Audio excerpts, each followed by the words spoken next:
Kau biasanya dapat assignment banyak. Kalau buat straight konsisten sama 80 kadang. Makin siap. Ada mana weh? Sebenarnya kalau kau ada satu assignment ni, kalau mu buat, pahalanya selama dah berjuta tahun. Nak buat tak? Hari tu dapat assignment tu. Hari tu lalu kau siap. Itulah sebenarnya malam Lailatul Qadar. Yang mana Allah bagi satu malam. Apabila kau buat suatu amal tu, pahalanya lebih baik daripada 1000 bulan. Malam Lailatul Qadar ni malam yang sangat special tau. Sebab hanya umat Nabi Muhammad je yang dapat kelebihan ni. Malam Lailatul Qadar ni hanya sekali je setahun. Nak tahu tak? Pada malam tu jugalah amalan ibadah kita ni akan dilipat gandakan tau.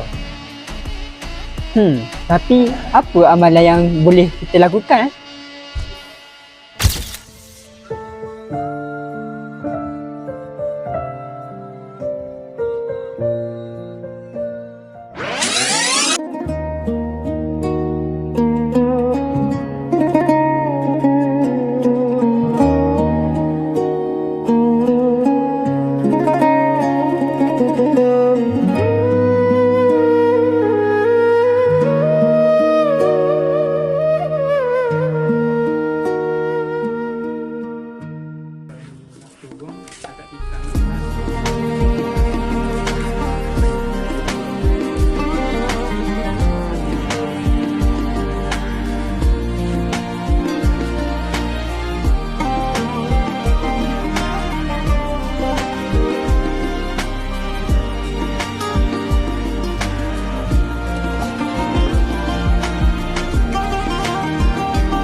Rasa kita ni dah mudah sebenarnya.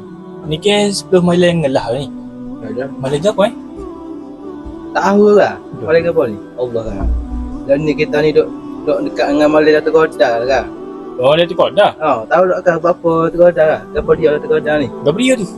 Lailatul Qadar ni adalah di mana malam ni satu malam khusus di mana bila kita buat amal ibadat pada malam tu, amal ibadat kita ni dilipat gandakan. Sebab malam Lailatul Qadar ni Allah royak malam ni lebih baik daripada 1000 bulan.